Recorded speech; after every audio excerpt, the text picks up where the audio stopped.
We are looking at how to pronounce this word, as well as how to say more interesting and often confusing words in English, and some of the most mispronounced ones too, so make sure to stay tuned for this.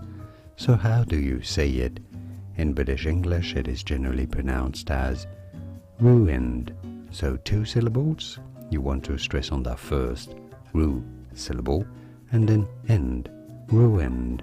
Now, in American English, it is often said as ruined, ruined, and sometimes the second end syllable is almost inaudible, so it almost comes down to ruined, ruined, or ruined in American English in particular.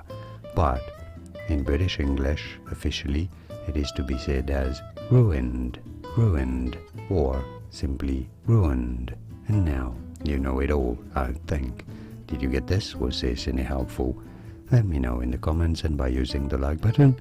Thank you kindly for your support. Here are more videos on how to pronounce more interesting words and names whose pronunciations are confusing. I'll see you there to learn more. Thanks for watching.